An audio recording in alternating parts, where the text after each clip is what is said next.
So Derek, can I get you to play something? Yeah, I was trying to think of things. You were talking about writing that we did, during the lockdown, all the different types of tunes.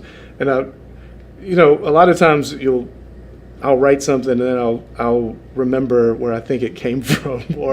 And one of my favorite guitar players is this guy named DeGary. He's from Madagascar. Okay. Just really unique player. And there was a few songs on the record that he plays a lot of open tuning things. I don't even know what the tunings are. It's just a wild style he has. But a few of the tunes turned into songs on the record that it just felt like his stuff. And one of them,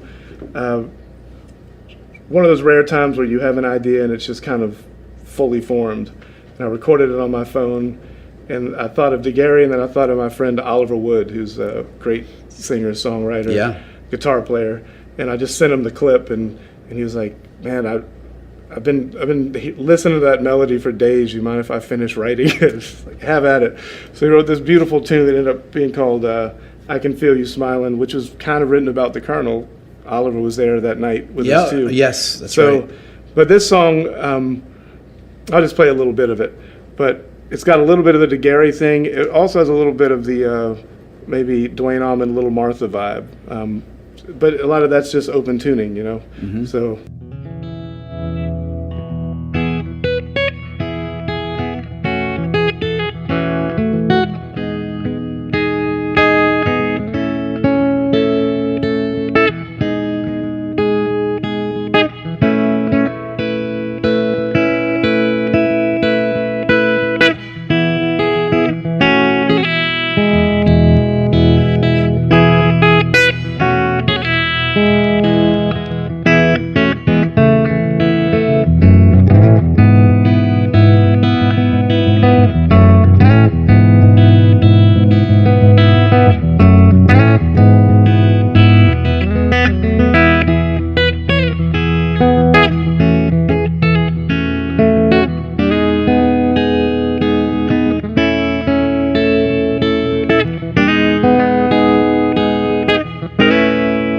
Something like that. Awesome. But that's got a little bit of I don't know, somewhere between Madagascar and Macon, Georgia. There's a place there. And there was another phrase that popped into my head that also felt like DeGary, and it's all that open tuning stuff. This one we've never played live. I got to remember it, but.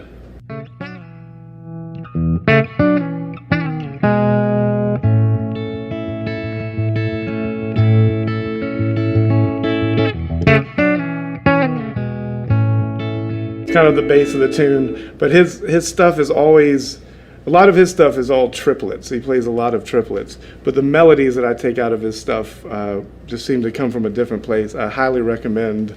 There's a record with him just playing acoustic guitar on the front, and it just looks like he's in the jungle somewhere.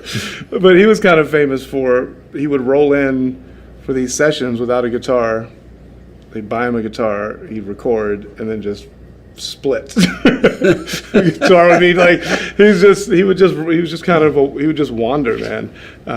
He ended up playing in the States. He did a festival here. Our sound man at the time was living in Atlanta and housed him. He put him up, and DeGary and his percussionist, I can't remember his name, threw a house concert for them, which I wasn't able to go to, but I heard it was one of the greatest evenings of their life. But some of the styles that on the record, you go from that to, as a slide player, I listen to as much Charlie Patton or Booker White as I do anybody, and so there was a few song ideas that came out of that. But when I think about my favorite slide moments, I go back to these Booker White licks. I think the one I'm about to rip off is, I think it's him doing "Fixin' to Die." Okay. But there's these melodies he plays that I think they're beautiful things, but.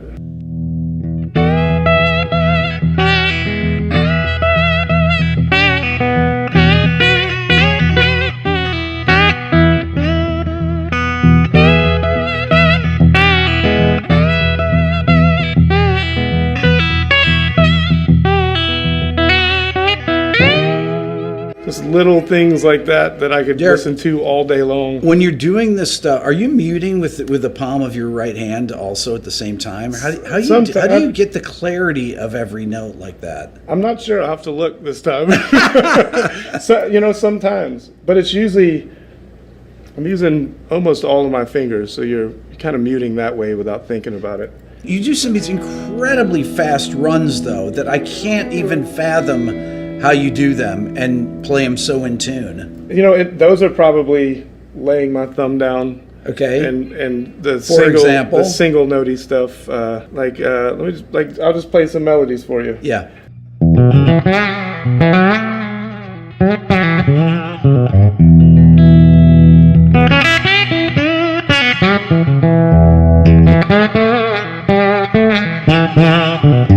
So I guess I am. I'm muting all the way here, a little bit with the thumb. Yeah. And just whatever string you're at, one finger decides that we're going to take over. And everything else is kind of muted. Other times you're just letting it fly, right? The Elmore stuff, that stuff is always...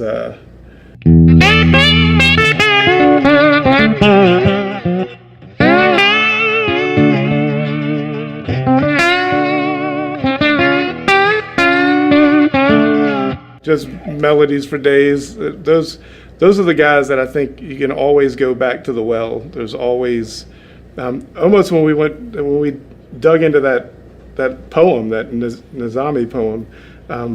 There's so much here. I mean, when something lasts 1,000 years, there's a reason for it usually. Right. But it's the same with Elmore and those guys. Like there's so much music there. Everyone thinks it's the same song or it's all the same progression, but the amount of melodies that are hidden in there are really incredible. All those blues guys, Sun House. There's stuff for days, man. If I'm ever out of gas with ideas or inspiration, there's certain people you can go back to, Albert King, or just the intensity of their playing, the way you bend past a note, or any of that stuff. Now you have all these records that you're releasing one after another. Yeah. And do you think that people have the attention span to listen to a double record even, or why release things separately, or what are your thoughts on that about kind of the modern listener? Yeah, I don't think people do have the attention span, which is when we got into this project, we had 24, 25 tunes, and we thought about just releasing it all at once. I just felt like such a waste. I was like, no one will dig into it no one will listen to it the way we want them to hear it. So let's just, how do people watch or listen to things now? It's kind of small chunks, It is. It's like the TV shows that people will binge watch, but they'll watch it instead of making one movie that's 2 hours long. Yeah. You'll make it in a series. And then I think somewhere along the way, our perception kind of just leaked, and it was never really that way. Like all of our favorite records were a lot shorter than we remember them. That's true. And that was kind of a revelation we had, because we listened to vinyl upstairs in our studio. And I remember we were in the process of writing all this stuff, and we often go upstairs and listen to everything we've done up to that point once a week, just to kind of see where we are, see what's holding water, what's not. But we're spinning records. We're listening to Love Supreme. We're listening to Axis Bold as Love. We're listening to Sly Stone Fresh. And then I remember looking at the back. I was like, 33 minutes? Right. 36 minutes? Are you kidding? Everyone actually, you think that these records are incredibly long. No, but they just really take you places. That's man. right. And when they're done, you're like, I would listen to that again. Right. Let's start that sucker over. So that was kind of a mini epiphany we had when we were thinking about this. I was like, there's no reason. At some point it was just like, how much can you cram on a CD? You're like, there's nothing artistic about that. Right. About let's just record until there's enough time. Like that's not that never happens. Why? Right. You think about you think about your favorite records. I bet most people are surprised when they go back and think about how long they are. A double album was a little bit over an hour or so. Right. Because and this is something I didn't really know until we started really getting into the way we were recording. We have this beautiful old Neve console, and we're recording as analog as possible. Sometimes we only hit tape and we never hit anything else. And then you really start looking into vinyl cutting, which is difficult because there's not a lot of people doing That's it right. anymore. It's hard to get the materials. Yep. And you really dig into, well, why does this vinyl sound terrible and this one? You're like, well, you can only squeeze so much. That's right. You can squeeze more, but you lose sound You quality. lose quality, So yeah. most of the great records are 18 minutes aside, 15 to 20. But you know, you don't unbelievable. want to squeeze much more. And you think about that, you're like, that's a half hour basically. Yeah. So, I mean, yeah. So that was part of it. And then the other thought we had was very early in the lockdown, we started airing live concerts every Thursday just for our fans on, I forget what it was on, a YouTube channel or something. And it would, we would just, 8 o'clock there's going to be a 2-hour concert, and maybe a day before, you're like, it's from Red Rocks 2016. And people were tuning in every week, and it was something to do, and it was kind of this communal thing. A lot of our fans travel and know each other, and it was a way when people were separated to kind of at least be on the same wavelength for a minute. So we did that, and then when we realized we weren't going to work forever, we did a few where we filmed the band at our house or at the farm. We did those, and it was always on a Thursday, and there was something that was just something to look forward to. And we had that when we were home with our family in the lockdown. Certain TV shows that come on bi-weekly or weekly, and you're like, cool, we have something to do Right. Friday where there's just Right. nothing that you can do. And so that was part of the thought of, why don't we release this as episodes? Wouldn't it be nice if we could get people to listen to the album for the first time together, communally?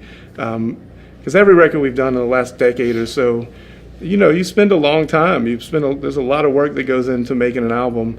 And then they're like, yeah, well, the first 2 tracks, iTunes is going to give away a month before the record. They're going to stagger them, and then there's 2 singles, and then the record comes out, and everyone's heard half of it. That's right. But piecemeal, like Right, exactly. not the way that it's like, why do we even bother sequencing this thing? Like, if everyone's just going to hear it randomly. Yeah.